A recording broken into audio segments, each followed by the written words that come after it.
let's go ahead and get started. So thank you everyone for your attendance at our April 2nd Mornings on Main webinar. And so traditionally April has been all about historic preservation in some way. And so this month, this year, we're able to bring in 4 different community members to talk about their preservation projects that they do in their community. And so these are Main Streeters from different size communities. Some have been doing this a long time. Some are just getting started in their Main Street journey. And so we really wanted to bring a diversity of voices, projects, communities to this. And I really think we're able to do that through this webinar. So let's go to next slide. There we go. So you're coming in listen only mode, and so your camera's off, your audio's off, so don't worry about any of that. You're automatically muted as you come in. You can change your audio functionality from your phone to computer or vice versa under the mute icon. Feel free to type your questions into the chat or the Q&A. We're going to curate those and have them at the end of the presentation, and we have a lot of great information for this webinar, and so we'll have those all at the end. All of our panelists will jump on and answer those questions at the end. If we're not able to get to your questions, you can always email. You can see Keith's email there on the screen, or you can email me afterwards as well. So I wanted to get into, and you'll see a couple of these at the end, some of our things coming up for 2025 conferences and workshops. Many of us are getting ready for the Main Street Now conference in Philadelphia coming up April 7th through the 9th. I actually fly out on early Friday morning for that. Then we have another webinar on May 8th on being eco-friendly. Another Mornings on Main on June 4th on insurance, and then our state conference on July 22nd through the 24th. So without further ado, I'd like to have my chair of the Historic Preservation Committee actually talk a little bit about his role with Missouri Main Street Connection and his role in downtown Washington. So John is actually going to be our moderator today for our panelists. And so, John. Well, thank you, Ben. Happy to be here. Like Ben said, I'm the chairman of our Missouri Main Street Historic Preservation Committee, and we meet every month to discuss things just like what we're going through today, a morning on Main. I am a past director of Downtown Washington Incorporated and an emeritus past president. And currently, I'm on the board of Historic Washington Foundation, and our foundation was created as a partner to Downtown Washington as a 501c3 so that we could work on some getting grants and things like that and collecting contributions as a 501c3. So let's get started with our panelists. We've got a lot to do, and we've got 4 great people. Our first panelist is from West Plains. Stacy Toon is the president of the West Plains Downtown Revitalization Board. A post-COVID, West Plains Downtown applied for and was awarded the Community Empowerment Grant from Missouri Main Street Connection. That was in late 2022. With the knowledge gained through Missouri Main Street trainings and workshops, West Plains Downtown received the National Trust for Historic Preservation Grant to implement the West Plains Downtown Coloring Book, featuring historic buildings drawn by local artists. Stacy, tell us more about your color book project. Thanks, John. I'm Stacy Toon, the president of the West Plains Downtown Revitalization. For those of you that don't know where West Plains is, we're a city in southern Missouri. We're southeast of Springfield along the Arkansas border. West Plains is the county seat of Howell County with a population of 12,184 people. Next slide, please.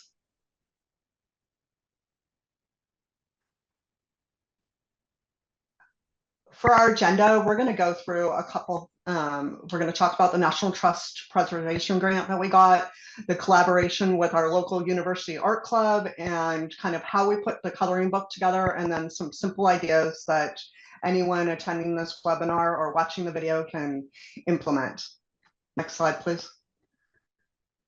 We are incredibly lucky to have received a grant from the National Trust for Historic Preservation. The goal of this project was to introduce, educate, engage, and inspire young generations about the history of our downtown West Plains district. To achieve the goal, we distributed free copies of the educational coloring book to the surrounding elementary schools and public libraries. Our grant request indicated 2,615 free copies would be distributed. We're excited to say that we reached our goal of 2,645 coloring books, and they've been distributed to the schools at no cost and those public libraries. Every third grade and below enrolled or homeschooled in Howell County, Missouri has access to the coloring book. We printed extra copies, and these additional books are available for sale at several downtown businesses, with proceeds going to our West Plains Revitalization Group. The income will be used to reprint the current coloring book and develop future book ideas. What's important with most grants is the impact on the community. It's been immediate with people of all ages learning and discussing things about our town. Adults laughing and reminiscing, children getting excited when they receive it and smiling as they color away. College students viewing their art in print for the first time. In its short time in production, this coloring book has impacted countless number of people. It's been well received by the community, and it brings joy to people in ways that we didn't expect. We're proud that it touches these emotions. In our grant application, we stated that we hope to light a spark that initiates conversation and interest in our shared history and our surroundings. We believe the emotions showed by people of all ages are sparks that have already started more than one conversation about our town's history. Next slide, please. We collaborated with multiple groups of people. Our grant writer, Jeff Toon and Heather Fisher. The Fisher firm worked with us on a copyright agreement that each artist signed. We had a distribution team from the local schools, helped us determine the best person at each school to contact. Jessica McCullen, Tiffany Young, Emily Edwards Long. We had people working on layout and editing. We had 18 artists from Missouri State University, West Plains Art Club. All of the artists, except for one, are under 20 years old. And the new partnerships were formed during the process, including Missouri Main Street. Oh, Missouri Main Street, we already had a partnership with, but we had new partnerships with Missouri State University West Plains Art Club, who completed much of the artwork, and the West Plains Quill, our local downtown paper that printed and bound the books. We had a successful artist launch that was covered by Ozark Radio News and attended by our city mayor and many others. The event was held in the historic downtown district at the Frame Shop and Gallery. Artist renderings were enlarged and exhibited in an amazing display on the wall. During the event, artists were photographed standing in front of the exhibit and were also photographed signing their artwork. Another downtown business, Casey Sports Bistro, catered the event and provided a great selection of food that everyone in attendance enjoyed. The mayor told stories about coloring with his grandpa, while others talked about the businesses that used to be located downtown. It was an enjoyable night watching people discover facts they didn't know and making statements like, "I had no idea that building used to be a theater." In 1971, firemen were paid $2 per call. And another comment was, "I've lived here my entire life, but I still learn things from this book." Next slide, please. The artists were given a photograph of the building. And if any of you are familiar with kind of the old school light box, where you have light that you can put underneath a picture, they hand drew some of these. And other people used a layering technique.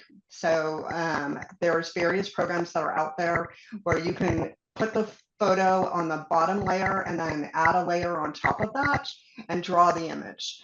In this slide, you can see how they converted the image on the left to the image on the right. And this is 37 Court Square, which is our opera house. Next slide, please. On each page of the coloring book, we included an illustration of the building and a short history written at the second grade reading level. We found most of our stories through Explore West Plains Throwback Thursdays, which was featured on Facebook, our local paper, the West Plains Quill, and the local county paper, the Gazette, Tony Aid, and Becky Snyder, who had done the Architectural Historic Survey downtown for West Plains. The other source was the Missouri Unlock the Ozarks.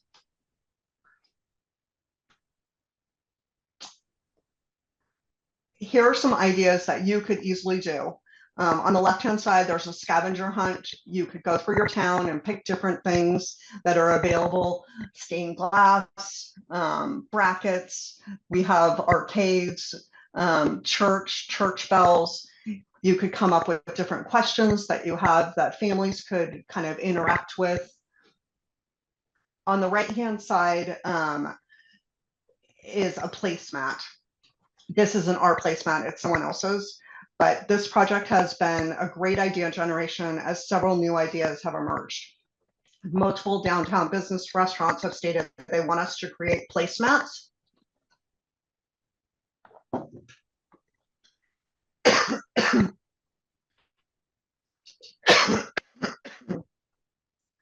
So these are some ideas that you can implement. Thank you so much. Okay. Thank you, Stacy. It was great to see your project and how you used the local and the national partners. And I guess you really brought out the fact that, you know, historic preservation, we tend to think it's about the buildings, but what you brought in, which was more, you know, equally as important, is the story behind the building. So thank you very much for sharing today. Next up is Donnie Rogers. Donnie Rogers serves as the executive director of downtown Lee Summit Main Street in Lee Summit, Missouri, a thriving community of 106,000 residents in the greater Kansas City metropolitan area. Since joining the organization as assistant director in February of 2014 and assuming the executive director role in October of 2015, Rogers has led downtown Lee Summit through a period of growth and recognition. Under his leadership, the district has achieved remarkable milestones, including a 72% increase in retail and restaurant sales from 32 million in 2016 to 55.5 million in 2024, while maintaining consistent 0% vacancy rates. In 2019, the American Planning Association recognized downtown Lee Summit as one of America's great neighborhoods. Rogers holds a master's degree in community development from Kansas State University and a bachelor's degree in architecture from Drury University. Donnie, can you tell us more about your project, please? Oh, thank you, John. Yes, our project is 31 days, 31 buildings. So where we worked on, and this is unique. Ben, can you go to the next slide? So we've done this now twice, 10 years apart. So initially we did this in 2014, and then did it again in 2024. And so what this is we took photos of 31 buildings downtown and shared them in each day in the month of May. So one of the nice things about doing this 10 years apart is I have a great photo album that shows the kind of progression of our buildings downtown. So I've got a snapshot in time in 2014, and then I've got one in 2024. And so you sometimes forget how much things have changed over those 10 years when you're there every day. And so that was a great benefit to this. But we took photos of the buildings and took the building histories of each and shared those on social media. We did this on Facebook and Instagram. We actually scheduled those posts ahead of time, so I didn't have to worry about going in and making a post each day. I could schedule out 2 weeks in advance, schedule them all, have them loaded up, and kind of set it and forget it. With this, we took the histories that we got from the National Register nomination for the district. I'll kind of highlight that here in a little bit. But you can see each post kept the similar form. We start with, May is Historic Preservation Month. To celebrate, we're sharing a history of a downtown building each day. Go into the history of that building, when it was constructed, the prior uses, and then highlight what business is home in it today. And so this was a former meat locker, now home to one of our retailers. And then I asked the public to, please feel free to share your memories on this building. But if you want to go to the next slide.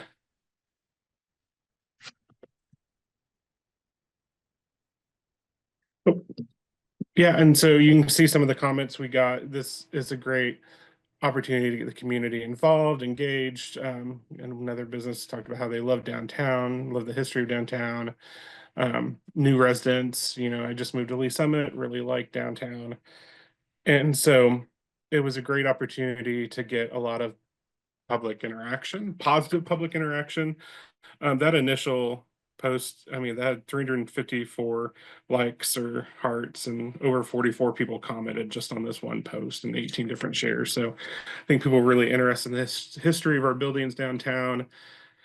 And this by far is one of our highest engagements we see when we share the history of buildings. So go on to the next slide, please. This is another example of one of the historic properties downtown. This is highlighting a building that houses Neighborhood Cafe. This building has a long history of housing restaurants in our downtown. And you can kind of see in the comments there, excuse me, someone remembering when it was Ford's, when it was Thompson's, when it was Neighbors. The one thing that's unique to all those businesses is they all have a tradition of a cinnamon roll served to you beforehand. And so it's kind of a long-standing community establishment. And so having that history there was great, but then also people were learning that the building was, a Dodge car dealership at one point. And so, and this is educating not only the community, but also us and the office staff. Like, I get a better understanding of what came prior. So next slide.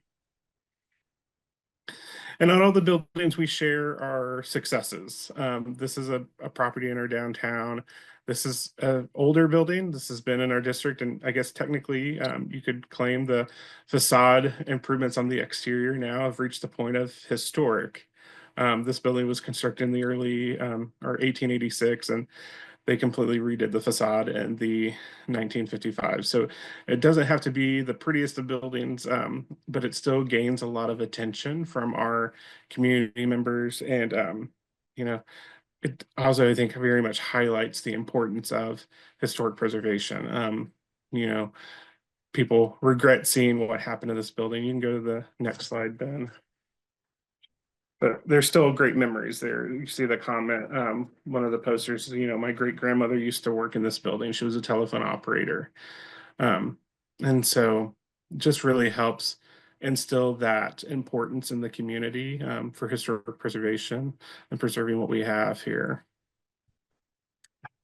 And then next, so as I mentioned, all of the information I got for these slides came from our National Register nomination for the downtown district. And so the great thing with this is Missouri Park System, so mostateparks.com, keeps a database of all National Register nominations. And so if you don't have a copy of something, or if you don't know what buildings in your downtown are on the National Register, this is a great thing. You can go to their website, sort it by county. So you can pull up your county. You might find out there's properties that you had no idea were on there, but that's what we took that building history from. And so it was a great tool for that. You can skip to the next slide, Ben. And then, yeah, and so this is a copy of our National Register nomination form that went to the United States Department of Interior. So you can see it's like an 80-page document, and that's where I took a lot of that information on our buildings. And so this is a great resource for anyone. This project could be easily replicated in your community. If you didn't have 31 building histories to share, you could share one a week or share different things here and there. You can share more about the building styles, the architectural history in that regard. This would be a great project to turn over to an intern or a volunteer. It's just something very straightforward, I think. And so, yeah, with that, that is a project. So thank you. Excellent. Thank you so much, Donnie, for sharing all that information.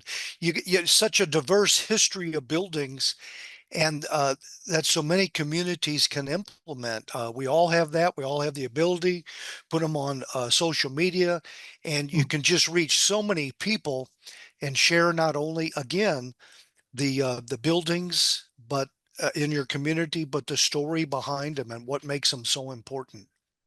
Definitely. Next up, we're going to talk about their haunted walking tour in Ozark, Missouri. Susan resides in Ozark, Missouri, where her family roots trace back 7 generations. She was a teacher in the Ozark school system for 26 years. During that time, she helped organize and participated in teaching the local Ozark History Unit. In 2010, she applied and received the Coover Grant through the Community Foundation of the Ozarks. This grant funded the Ozark History Project, which had a positive impact on several levels through the school district and community. After her retirement from teaching, she became involved with the Historic River District in Ozark and now serves as the board of directors. Susan loves learning about the local history and believes sharing it with others will create a connection, ownership, and pride in community. Susan, would you share about the haunted walking tour, please? I'd be happy to. Our haunted walking tour has happened for 4 years, not consecutive because of COVID. And there were a couple of years that we decided to take a break and try another activity, an event. And I talked him into coming back and giving the haunted walking tour another round. But we really feel like this fits in with our mission because like the topic of your webinar today is we want to include ages, all ages. We want to include children and just anyone that comes in. You know, Ozark has is a growing community, and we have a lot of people moving in all the time. So we not only want to make a connection to our community through, you know, for our kids that have grown up here, but for the new people that move here, we want them to feel a connection as well. So I can kind of talk about just in general, like the screen says, we've done it for 4 years. We have included people in this activity, kids from 7 guests up past 82 years old. So we are hitting that goal of reaching all ages, and we're really happy about that. We this last 2 years, I know we've had people from all over Missouri. I even had a friend of mine that went to high school with me, grew up with, you know, was with me quite a bit. We were best friends. He moved out of town and he lives over in the western part of the state, but he came back to be a storyteller because he has a connection with our community. So he was super excited to come back. So not only do we have guests from all over, but we have storytellers that come back home to tell stories. In 2024, we had over 30 volunteers, and this year it was a one-night event.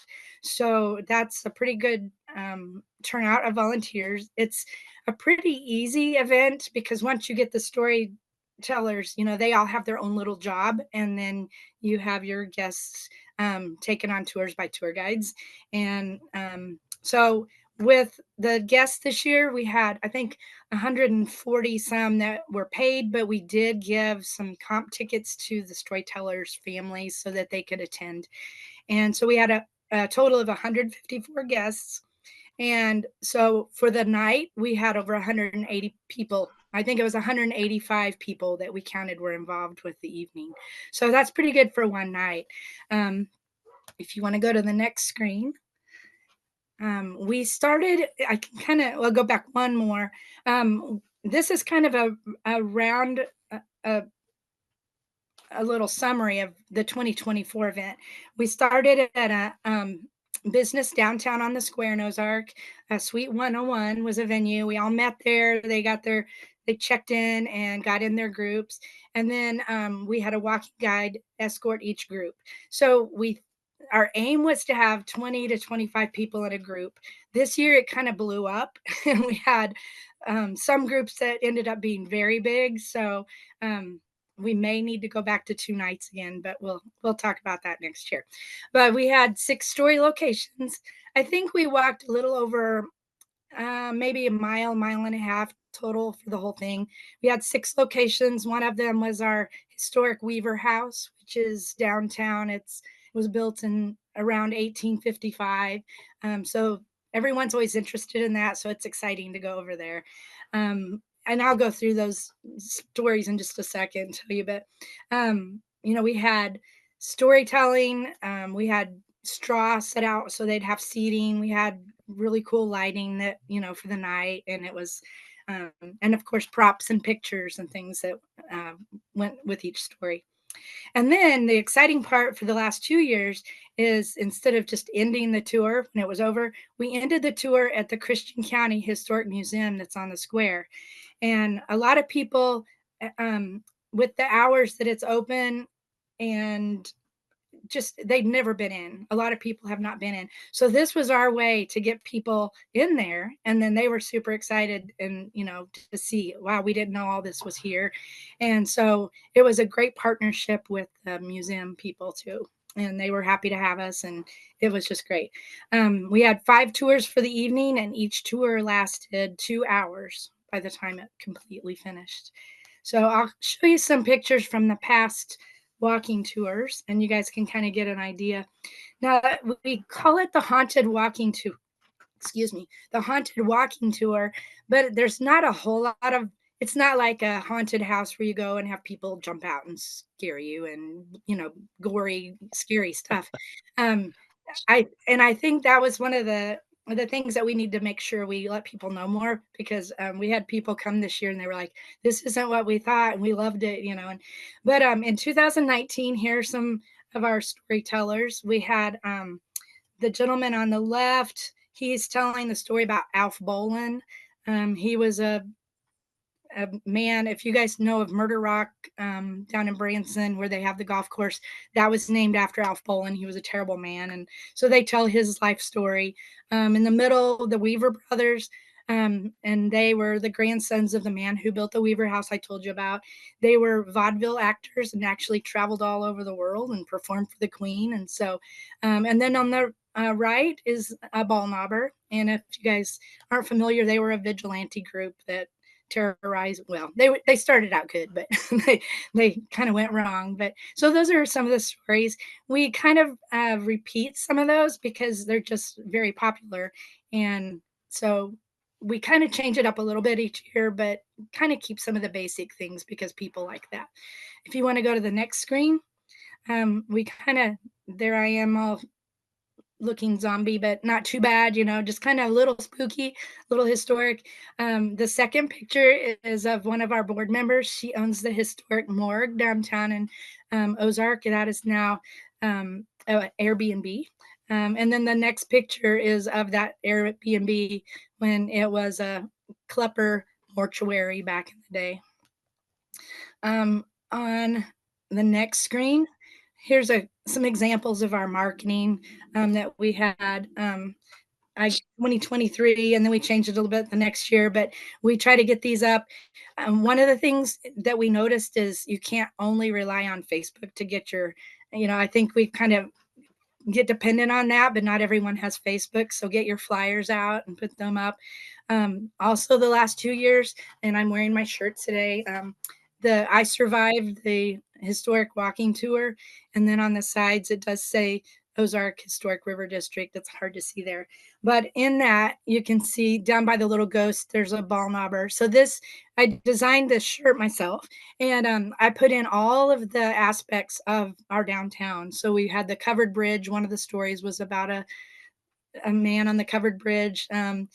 the ball knobber, and then the weaver house is in there, the graveyard and all that. So kind of make it unique to your own place, and people like that. And you can go to the next screen. These are just some pictures, some more pictures of the actual tour. These ladies have their lanterns. That's part of it. You can purchase a lantern to take along with you and keep. And then there's the Weaver Boys over on the side playing. We actually had some musicians that were historic. They do the recreations of the Civil War, but they're very musical as well. So that was a nice thing. On the next slide, we have that was the tag that we attached to our things that we gave out, the cups and lanterns. The next slide, those are just some of our flyers for this year. And you can go on to the next one now. Last year in 2023, we did food at the beginning of the tour, but this year we decided, instead of spending that large amount of money just on food, we had souvenirs. So they all got a little tin cup with the "I survived" on it. And then they were able to purchase a lantern if they want. And then you can just click through these next ones. I know we're getting short on time. So those are some of the next one. We actually had a Camp Brown historic, well, a lot of people in Ozark don't even know, but we had a Civil War camp in Ozark. And so then there's the ball knobbers again. And the next one, this next slide after the ball knobbers is a great slide. It kind of shows you, that was the first tour when it wasn't quite dark, but you can just see the atmosphere is really fun. And as you walk around town, and that's the John Weaver who built the house in the picture. And then the next one, we added a story at the cemetery this year, and that was real. It was about a young man who was actually a resident at the Nevada State Hospital, and he did artwork while he was there, and they collected that. He's been gone a long time, was brought back to Ozark and buried in the cemetery in Ozark, but his artwork has become famous as outsider art, and he's even had his artwork in Paris and other art shows all over the world. It's pretty amazing. And then the next slide shows some of our tour guides and helpers. That's my sister there helping do the paperwork at the front desk there. So for conclusion, that kind of repeats what I told you earlier there. But the thing about the Haunted Walking Tour that is great is that it increases the awareness and interest in Christian County, in the museum and in our history in general.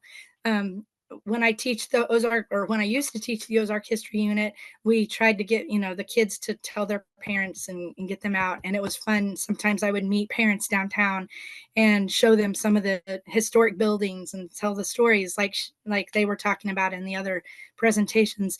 And it's really exciting to see their connection and excitement about what happened in the past. It was a profitable fundraiser, and we even had guests that had the kids, the mom and dad and grandparents. They all came together, and they all had a really great evening. Real quick, things to be conscientious of is be very careful with your stories, because what the stories that we think were a long time ago, they're really not that long time ago.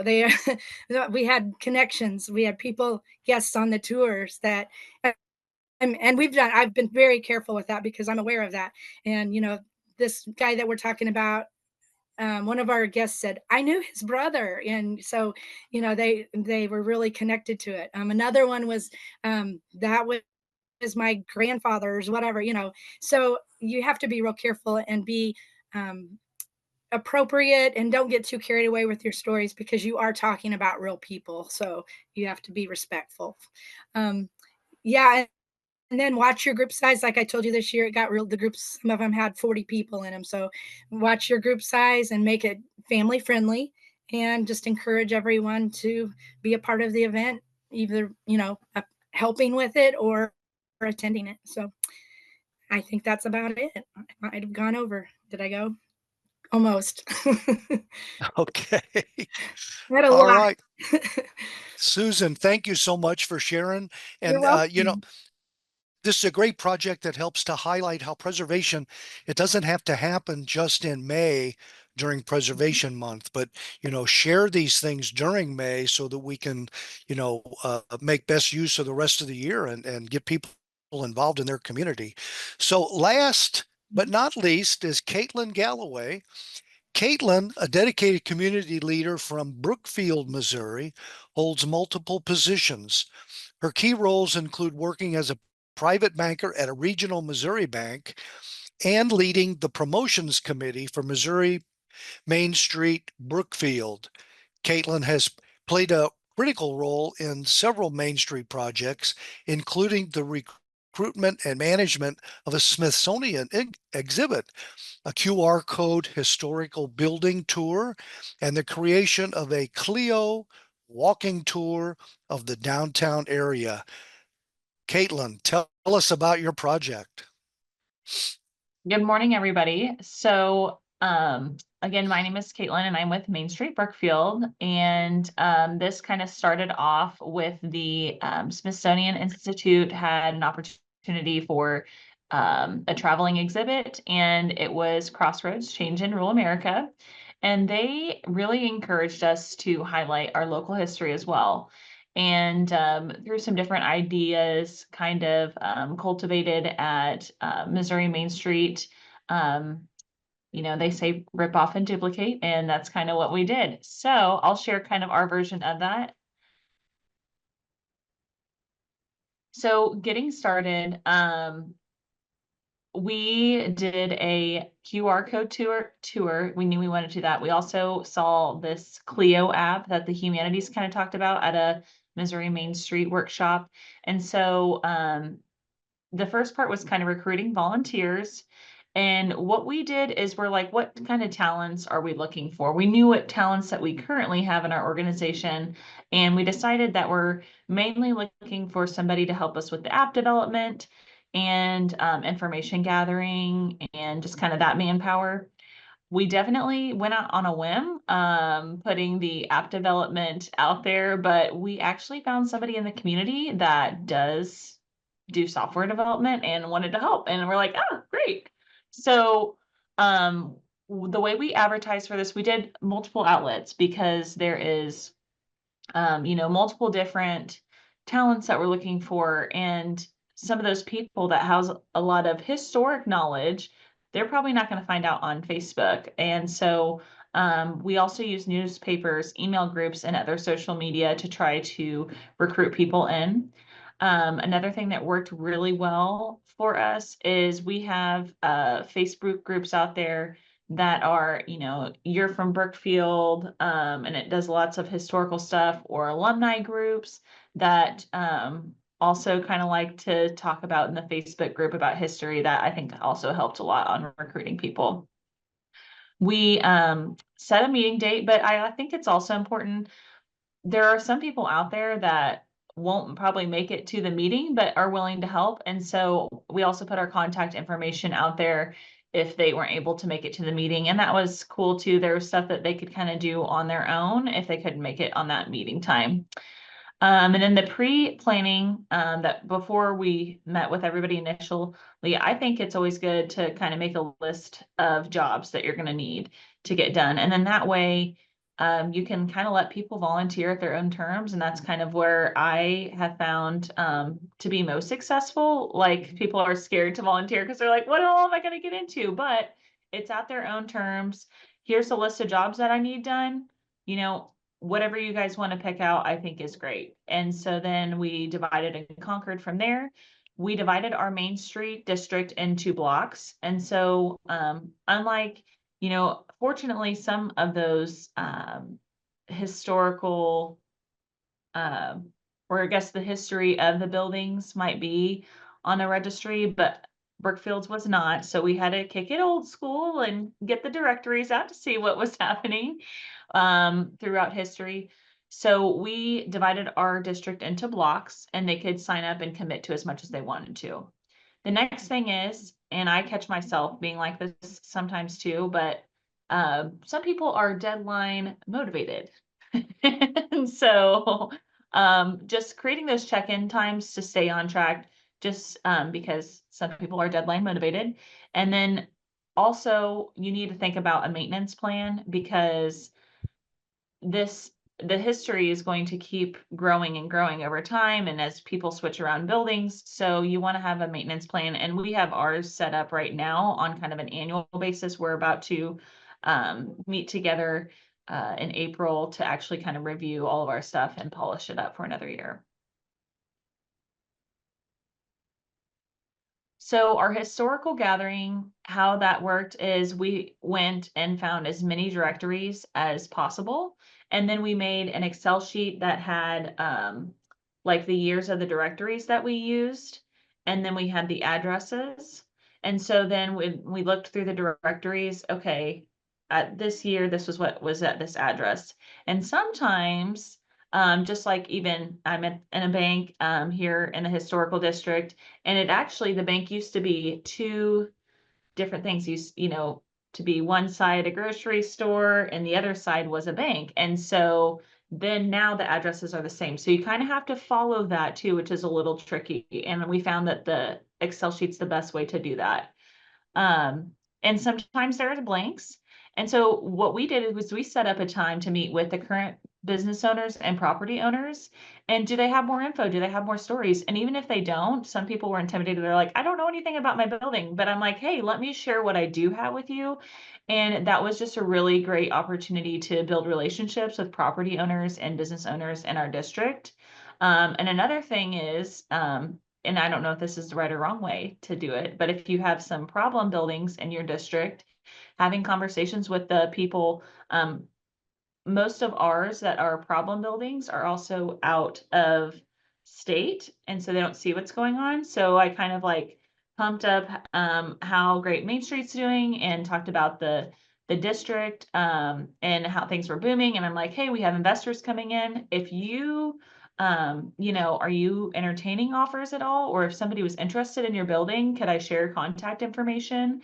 And and a couple of them did say yes. And so that's also kind of a great relation building aspect, and a kind of a good way to go about it as well. I think we're ready for the next one. So here's a flyer that we passed out with our historical tours, just to kind of explain what it is, because people see these QR codes and they're probably like, what the heck is that? So we have two different kind of tours. So we have our Clio tour, and I will go into that in a different slide, but that is an app, and we kind of highlighted main blocks on that. Now, if somebody wanted to dive into the history of a particular building, we created a QR code for that specific building, and they could pull up a timeline on that. And so that's what I mean by the building history timeline. The other thing that was nice is with us being a Missouri Main Street member, we need to keep an updated building inventory. So that was also a great time to polish up your inventory and create a business directory. And I'll actually go into detail and show you what our business directories, how we created those after this slide. But some other opportunities to look at, you know, your downtown map. Another thing that we realized as a promotions committee is if I am traveling somewhere and I want to find somewhere off the highway to eat or maybe to shop, what am I going to do with my generation? I'm going to pull up Apple Maps. So I thought it would also be a good time to make sure that Apple Maps and Google Maps is current. And even though you're not the business owner, you can actually request to Apple and Google, hey, can you fix this? You know, we had a building owner that switched buildings. Well, her hair salon address is still at a different building. And so it's important, if people are trying to show up at her business for a walk-in appointment, that we have the correct address on Apple Maps, because a lot of people rely on that. And then again, the relationship building aspect is awesome. Even on the updating Apple Maps, they actually, in Google Maps, they'll send you logistics of how many people viewed that after you changed it. And I've got to share that with business owners. Hey, I thought this was really cool. 2,000 people viewed your your link or typed on your address. And so, and from Google. So I thought that was really neat. So here's the Clio app, and this is just showing on my phone. So it has a location and it's showing in downtown Brookfield. You're near a walking tour.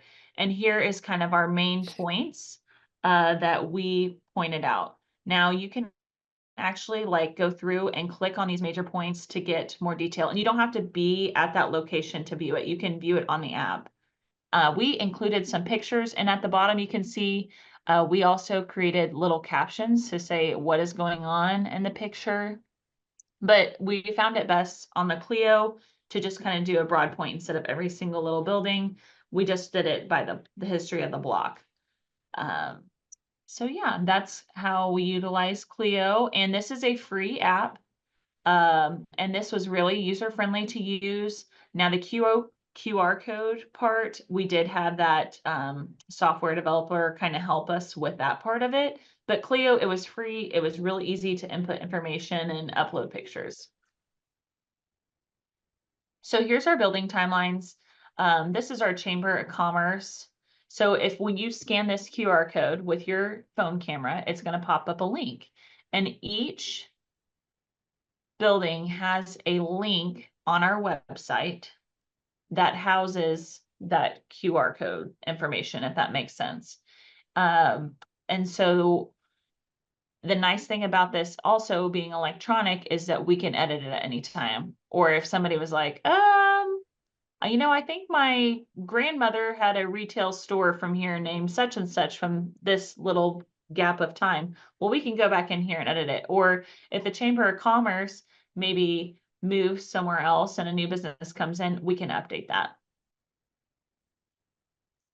It also is a good way to bring traffic in to your website as well. And so we have a business directory on our website. So here's kind of a little screenshot of that and what it looks like on our website. This is our building inventory. So these are buildings, what's currently in the buildings. So financial services. So if I was wanting to look at Regional Missouri Bank, I also have a link to Regional Missouri Bank's website and can see that all on there. And then not everybody wants an electronic copy, and sometimes you can't be a paper map. And so we actually passed out these business guides for other events. We have summer fun days and our sip and stroll, and we like to pass out these business directory guides. I also have a good relationship with local Airbnbs in town and drop some off there. And if somebody's going to go to a different community, you know, we have some at Marceline's Museum and just those types of things too. And some communities will like, yeah, I'll put your brochures up, but will you take some of ours and kind of trade? So again, you can't beat the map. And another thing is that I will highlight to you, because businesses change buildings or switch around so much, I have kind of a notation here, August 2024 edition. And so then that way I can keep track if I see some old ones out there, you know, to replace them with the newest version. So here's what I was talking about with Apple Maps. I just wanted to show how simple it is to change the location or update any information on Apple Maps. So you go through and you click on where it is currently, and you can add hours if you want to. On this one, I mainly wanted to get their address correct. And so I updated their address. It's not 311 North Main, it's 114 now. And so I updated that. And then sometimes they want like proof that they have changed it. So I put a screenshot of their Facebook page in that. And then it gives me a little alert to let them know that they're going to review it. And the process is very similar for Google Maps as well. Okay, and that's really all I have on that one. And I'm sure that there's going to be questions, and I probably could have explained some of those in detail a little bit more. But as you guys may know, whenever you do something and if you've been working on a project for a long time, you kind of go over those points more than you should. So feel free to ask me any questions too. All right, Caitlin, thank you very much for sharing such a great project. And it meets people where they are and allows people to appreciate and explore downtown as they can. And so, look at these 4 great projects that we were able to learn about this morning. Each project's different, but helps to advocate and educate the community on the importance of historic preservation efforts in our downtown. And historic preservation, first image of that a lot of people think of is making sure that we continue to, maintain our old buildings, our brick buildings and facades and, everything that goes with the physical historic preservation. But I think what we've learned today is the story behind the building. And I don't know if any of you have participated in the workshop we had a couple weeks ago in Mexico, not Mexico, Fayette, about storytelling, but it's so important. And I think each of the 4 lended themselves to telling other people about the story of their downtown and illustrating it through the buildings and the activities. So with that, I know that Ben, you probably got a couple questions if we have time. I've been looking at a few of them. You want to take that? Yeah, absolutely. So let me go to it. The first one is for Susan, so we can go ahead and put our cameras back on here, all the panelists. In a couple minutes for some questions. So Susan, if you're able to turn your camera back on, I'll ask the question as we're getting on here. So Yeah. ask, Can you hear me? I can. Okay. Yeah, as you start the video, but I'll ask the question as you're turning your camera. Okay. Well, if you're I able don't know. to. I don't have a video. I don't know what happened. Oh, no. Okay, well, I'll ask the question then. Okay. So the question is, first, was there a cost for the haunted tour? I know you mentioned that you were able to make money on it. Yes. Nice and stuff, but did you have a cost to the tour itself? Yes, it was $30 a person, and that included the tour, and then they got the souvenir mug with that. In the last year in 2023, or 2 years ago in 2023, we did the like hors d'oeuvres before they had, some food, and so we didn't quite make as much because we paid more for the food. So we went for a little bit less and something they could keep. And so we actually we had a really good, I think we budgeted or our expenses were $1,000 this year. And but we did have leftover lanterns from the year before, so that helped. But I think we ended up making 3,000 something on that. So yeah, it was a good fundraiser, and uh, yeah. Great. And then my last question with that is, how long did you spend at each location? We were at each location about 15 to 20 minutes. So it depends on how, how many stops you make and how long you want your tour to be. And I just played with that schedule a lot. I wish I had my screen coming up. I don't know why it's wanting me to start my, okay, let me see if this will let me on now. Right there. Yeah, I just made up a whole schedule, and they were 15 minutes, and then I allowed for 5 minutes of walking time in between each. And another thing you want to do is, since you're walking through some neighborhoods, we had a little neighborhood letter that explained to them what we were doing, and we gave it to all the people that lived along our tour. So it just was an explanation. You'll see a big crowd of people walking by your house, and this is what we're doing. And then one more thing, a voucher, just a waiver for or not a voucher, a waiver for each guest. So if there were any accidents, you're not liable for the accidents. So Great. Perfect.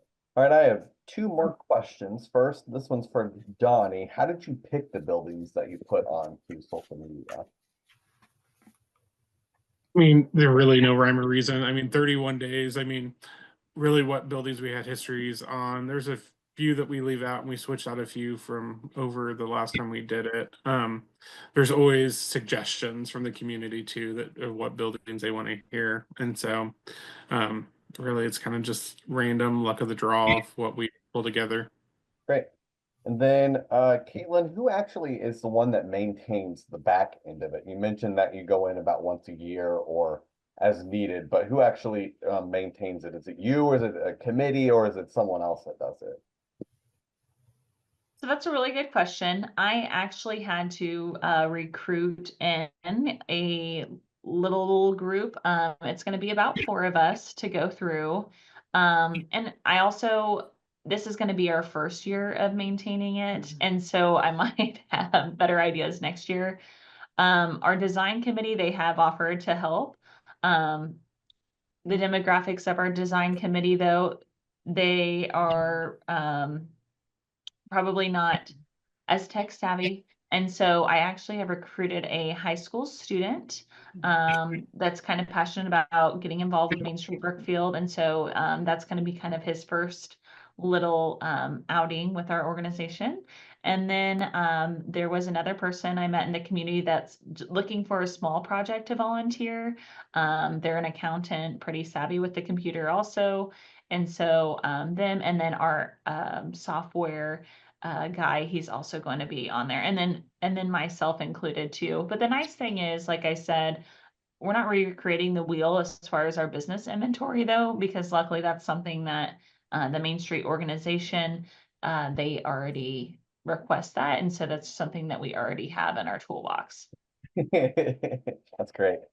So thank you to everyone. And then if all the panelists wouldn't mind putting their contact information in the chat, if people do have some additional follow-up questions, as we're kind of running up against the end of the webinar. If people have additional questions, they can reach out to you. I'll go ahead and I will actually mention a couple of different programs and different workshops that we have. So the first one is actually a service that our Historic Preservation Committee offers. It's this Doctors in Consultation. And so this is a consultation service on any of your historic preservation needs, either as an organization or perhaps as a building owner. There's a lot of great professionals on this committee that are lending their time, lending their effort to provide education on all of your historic preservation related questions and follow-up if needed as well. So all of these are 1-hour Zoom sessions that are free of charge to anybody that's within our top 3 tiers and has an agreement with Missouri Main Street Connection. And then the last couple of things that I wanted to really talk about were, so first, the date is actually wrong on that. That should be April 15th in Jefferson City. We have what we're noting is our Skill Builder workshop, and this is on fundraising fundamentals. We're bringing someone in from National Main Street Connection to talk about what makes for a good fundraising campaign. For those of you that know her, Kathy LaPlante will be coming in and doing fundraising. And so that's one of those things that as Keith and I have been going through, those that had to go through the assessments, that was one of those areas that a lot of our organizations noted that they wanted more resources on. And so we're bringing in a professional of over 30 plus years in Main Street to talk about what makes for a good fundraising plan for an organization. And so you can find this on our website to sign up for it. And then the good thing for this is that if you register someone, you actually get someone for free as well. So it's a BOGO deal. It's a buy one, get one free. And then our next webinar is on May 8th. It's on green initiatives on Main Street. And so this is actually a little bit longer of a webinar. This will be a 2-hour one. We're going to be highlighting initiatives and projects that impacted downtowns as it pertains to, LEED building rehabilitations and other green initiatives. So you're going to hear from someone at the national, state, and the local level on this. And so feel free to sign up for that on our website. And so with that, thank you everyone for staying on this webinar. Hopefully you learned a lot. We had a lot of good comments in the chat, panelists on all the information that you shared. So I want to say thank you for that. And then everyone be safe out there. It's a little hairy out there. So take care of yourself and have a great day. Thank you.